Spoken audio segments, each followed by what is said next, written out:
നിങ്ങൾക്ക് ഓർമ്മയുണ്ടായിരിക്കും മോദി പുടിൻ,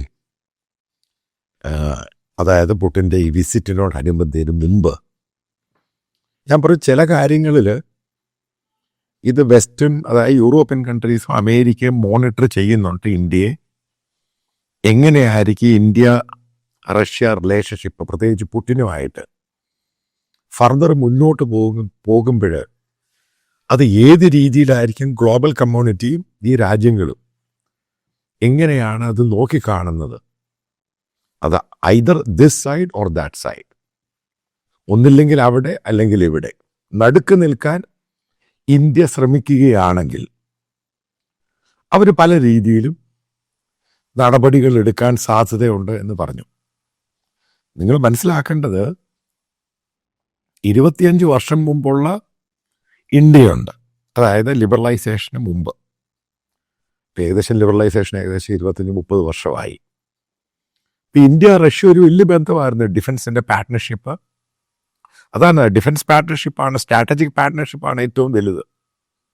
അപ്പം അതിനുശേഷം ഗ്രാജുവലായിട്ട് ഇന്ത്യ ഇത് കുറച്ചുകൊണ്ട് വന്നു. കാരണം റഷ്യയുടെ എക്യുപ്മെൻസുമായിട്ട് കമ്പയർ ചെയ്യുമ്പോൾ കേപ്പബിലിറ്റി വളരെ മോശമാണ്.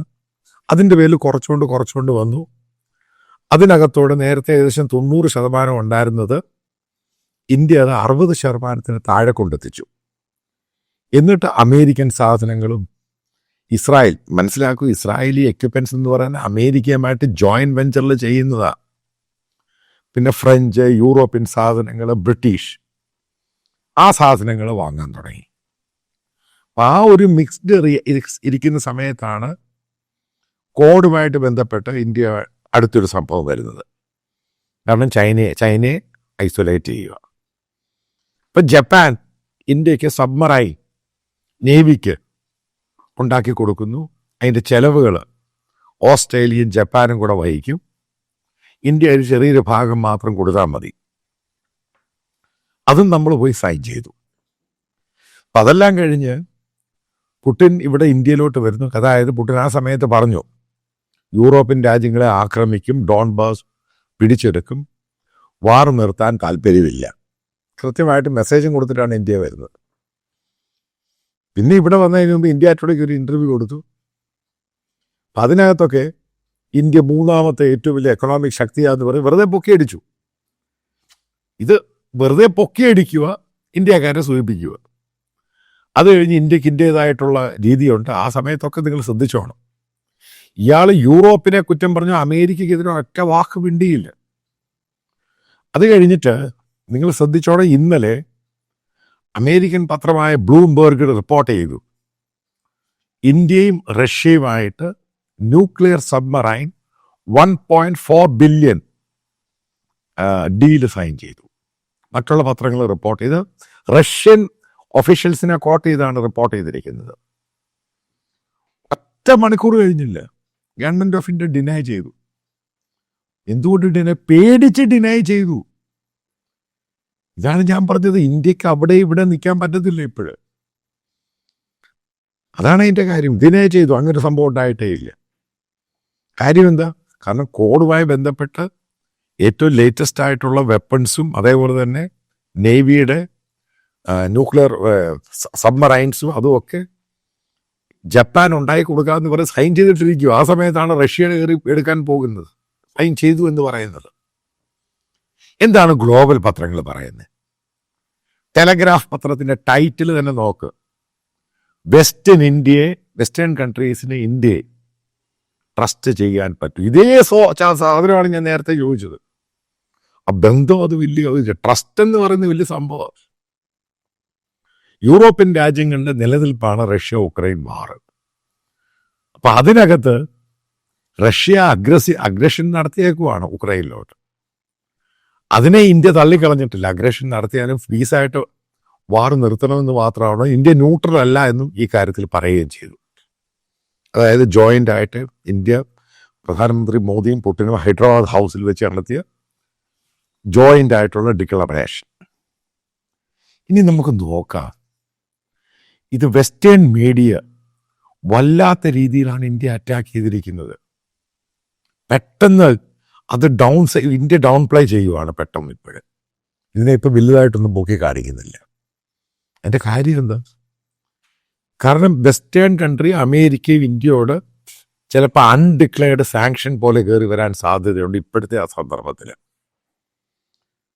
അതിനകത്ത് ഏറ്റവും ഒരു തെളിവായിട്ട് പറയാം, നിങ്ങൾക്കറിയാം 3 യൂറോപ്യൻ രാജ്യങ്ങൾ ഇന്ത്യക്കെതിരെ സ്റ്റേറ്റ്മെൻറ്റ് കൊടുത്തു. ജർമ്മനിയും ഫ്രാൻസും UK.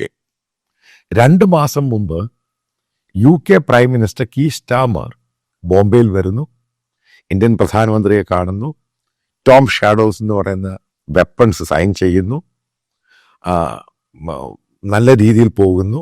അദ്ദേഹത്തോട് ഉറപ്പും കൊടുത്തു ഈ ഡിസംബറോടുകൂടി റഷ്യയുമായിട്ടുള്ള ട്രേഡ്, ഓയിൽ ട്രേഡ് നിർത്തും. അതായത് അവർക്കും ഇന്ത്യക്കും താല്പര്യമില്ല വാർ മുന്നോട്ട് കൊണ്ടുപോകാൻ, ഇന്ത്യ അതിനെ എൻകറേജ് ചെയ്യുന്നില്ല.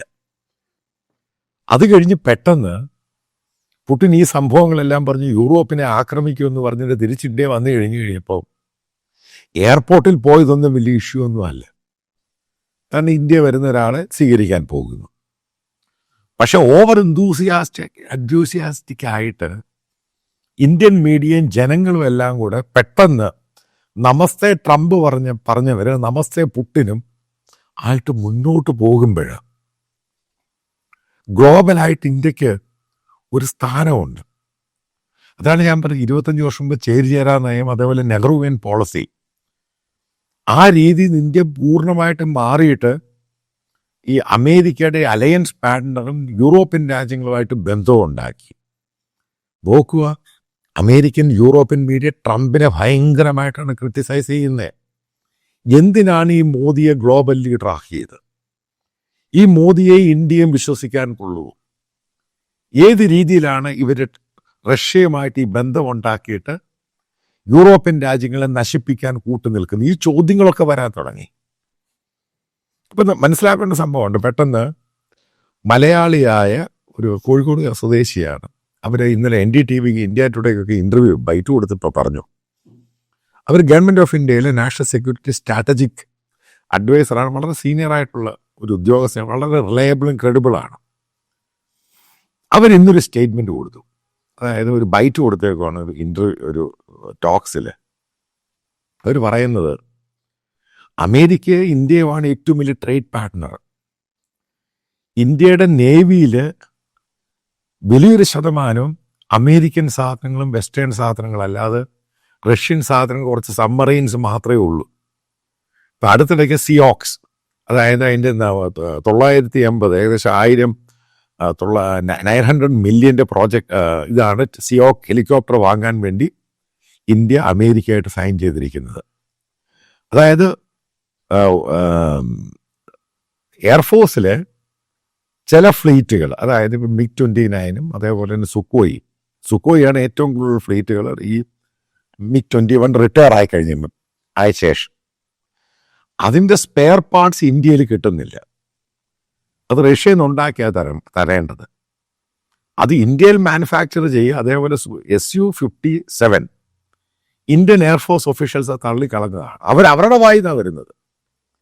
അവർ മോദി ഗവൺമെൻറ്റിൻ്റെ ഇപ്പോഴും പാർട്ട് ആൻഡ് പാർസൽ തന്നെയാണ്.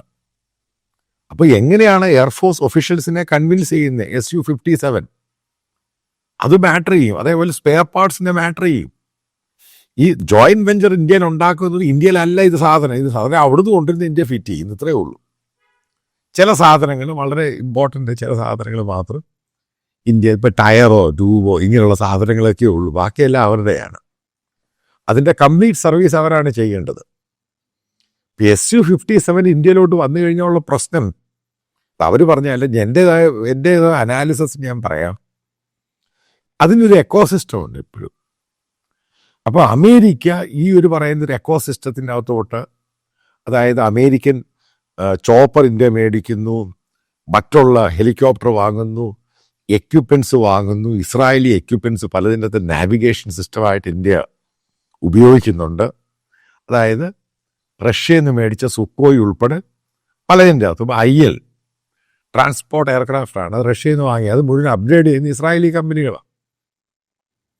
ഫർദർ അതിൻ്റെ അകത്തോട്ട് ഈ റഷ്യൻ സാധനം ഇനിയും കൊണ്ടുവരാൻ അമേരിക്ക സമ്മതിക്കത്തില്ല. അമേരിക്ക വീണ്ടും ഫർദറായിട്ട് കൊണ്ടുവരാൻ ശ്രമിച്ചു കഴിഞ്ഞാൽ അമേരിക്ക ഇന്ത്യക്കെതിരെ അൺഡിക്ലെയർഡ് ആയിട്ട് പല സാധനവും തരത്തില്ല. ഇവിടെ മോദി കാണിച്ചൊരു വലിയൊരു ഗെയിമുണ്ട്. ബ്രിട്ടന് കൊടുത്തു കുറച്ച് സാധനങ്ങൾ വാങ്ങാൻ വേണ്ടി സ്റ്റോം ഷാഡോ, അമേരിക്കയ്ക്ക് അടുപ്പിച്ചടുപ്പിച്ച് പല സാധനങ്ങളും സൈൻ ചെയ്യുന്നു. ബേസിക്കലി ആരാണ് ഭയന്നത്? ഇന്ത്യ പേടിച്ചു ഇന്ത്യക്ക്. അതുകൊണ്ടാണ് അമേരിക്കയെ തള്ളാൻ പറ്റത്തില്ല ഇന്ത്യക്ക് ഒരു കാരണവശാലും. അതാ പറഞ്ഞത്, കഴുത്തു കൊണ്ടുപോയി അമേരിക്കയുടെ കക്ഷത്തിന് ഇടയ്ക്ക് കൊണ്ടുവച്ചിട്ട് തിരിച്ച് പിടിച്ച് വലിക്കാൻ നടക്കുന്ന ഗെയിമൊന്നും അല്ല അത്. അതാ പറഞ്ഞ അമേരിക്കയ്ക്ക് പല ഓപ്ഷൻസ് ഉണ്ട്, ഇന്ത്യക്ക് ഓപ്ഷൻസ് കുറവാണ്. അതാ പറഞ്ഞ എടുത്തു ചാട്ടം പലതിനും ഒരു വഴിയല്ല. അതാണ് ഇതിൻ്റെ പ്രധാനപ്പെട്ട പോയിന്റ് എന്ന് പറയുന്നത്.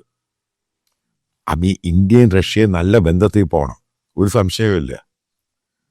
പക്ഷേ ഈ എക്യുപ്മെന്റ്സും സാധനങ്ങളും വീണ്ടും റഷ്യയിൽ നിന്ന് കൂടുതൽ പുതിയതായിട്ട് വാങ്ങുക. മെയിൻ്റെനൻസിൻ്റെ കാര്യം കുഴപ്പമൊന്നുമില്ല. പുതിയ എക്യുപ്മെന്റ്സും മറ്റും പലതൊക്കെ നേരത്തെ ഓർഡർ കൊടുത്തത് അത് വാങ്ങാം. ഇപ്പം S-400 വാങ്ങാം. പക്ഷെ നേരത്തെ S-400 മേടിച്ചു കഴിഞ്ഞപ്പോൾ ഇന്ത്യക്ക് കിട്ടിയ പണിഷ്മെൻ്റാണ് എഞ്ചിൻസ് ലേറ്റായി കൊടുത്തു. അതിപ്പോഴാണ് പിന്നീട് അത് മാറി ട്രംപ് വന്നപ്പോൾ സ്മൂത്താക്കി മാറ്റി. വീണ്ടും ഇത് എന്തെങ്കിലും S-500 സംഭവം വാങ്ങുകയോ അതേപോലെ തന്നെ മറ്റേതെങ്കിലും പുതിയ സാധനങ്ങൾ, അത് S-57 എല്ലാം വാങ്ങുകയോ ചെയ്തു കഴിഞ്ഞാൽ ഉറപ്പായിട്ടും അമേരിക്ക അൺഡിക്ലെയർഡ് സാങ്ഷൻ എടുത്തു വെക്കും. അവർ തന്നിരിക്കുന്ന പലതിനും മെയിൻ്റെനൻസ് തരത്തില്ല. ഇപ്പം ഈ രീതിയിലോട്ടാണ് ഈ ഫർദറായിട്ടുള്ള കാര്യങ്ങൾ പോയി കഴിഞ്ഞാൽ ഉണ്ടാവുന്നത്. ഇപ്പോൾ പാകിസ്ഥാനുമായിട്ടൊരു സംഭവം പറയാം. അമേരിക്കയാണ് പാകിസ്ഥാന് F-16 കൊടുത്തിരിക്കുന്നത്. അപ്പം അസിം മുനീർ വന്നു ഓപ്പറേഷൻ സിന്ധുവിന് ശേഷം അവർ രണ്ടുപോയി കാണുകയൊക്കെ ചെയ്തു കഴിഞ്ഞപ്പോൾ അമേരിക്ക കട്ട്റോട്ടായിട്ട് പാകിസ്ഥാനോടൊരു കാര്യം പറഞ്ഞു. അവരുടെ ഒറ്റ എക്യുപ്മെന്റ്സ് ചൈനയുമായിട്ട് ജോയിന്റ് എക്സർസൈസിൽ ഇടപെടാൻ പാടില്ല. കാരണം അവർക്കറിയാം ഈ സാധനത്തിൻ്റെ മുഴുവൻ ടെക്നോളജി ചൈന അടിച്ച് മാറ്റും. അതാണ് F-35 സൗദി അറേബ്യക്ക് കൊടുത്തപ്പോൾ അമേരിക്ക ഒരൊറ്റ ഡീലാണ് വെച്ചത്. കാരണം അവിടെ മുഴുവനും അമേരിക്കൻ മിലിറ്ററി കോൺട്രാക്ടേഴ്സ് ആയിരിക്കും, കാരണം മുഴുവനും വാച്ച് ചെയ്യാൻ. അങ്ങനെയാണെങ്കിൽ തരത്തുള്ളൂ. അപ്പം ടർക്കിയുമായിട്ട് അമേരിക്ക ഉടക്കുണ്ടായ കാര്യം എന്ത്?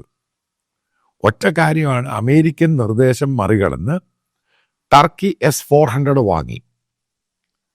അതിൻ്റെ പേരിൽ F-35 അമേരിക്ക നിർത്തിവെച്ചു, കൊടുത്ത് നിർത്തിവെച്ചു.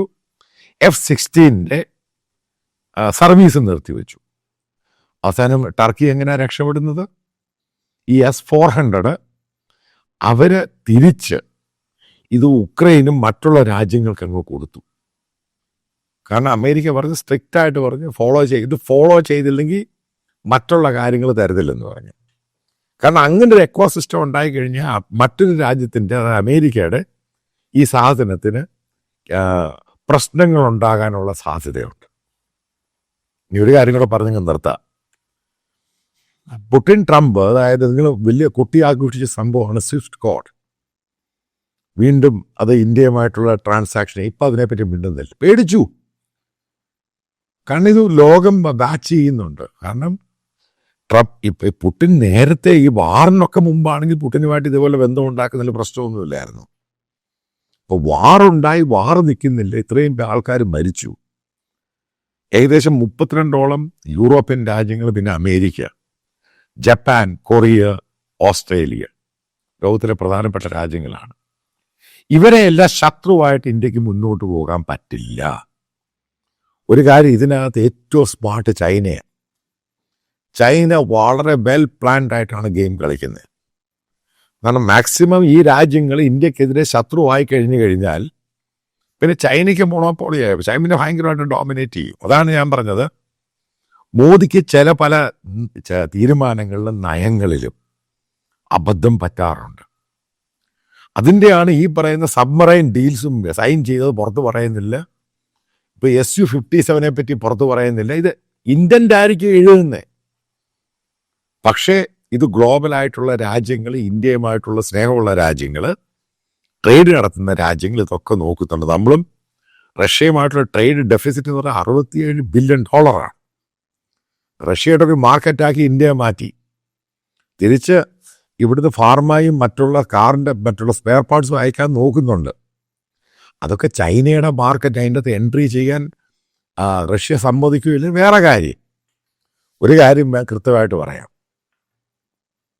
ആദ്യം ഇന്ത്യയിൽ കാണിച്ച മീഡിയ ഗ്ലെയറും ഈ സംഭവം ഒന്ന് റഷ്യ പുടിൻ പെട്ടെന്ന് ഗ്ലോബലായിട്ടുള്ള മീഡിയയിൽ ഇന്ത്യക്കെതിരെയും ട്രംപിനെതിരെയും, പ്രത്യേകിച്ച് ട്രംപിനെ കുറ്റപ്പെടുത്തുന്ന മോദിയെ ഈ സ്റ്റേജിലോട്ട് കൊണ്ടുവന്ന ട്രംപാണ് ഉത്തരവാദി, അതായത് ട്രംപാണ് ഇതിൻ്റെ കാരണക്കാരൻ.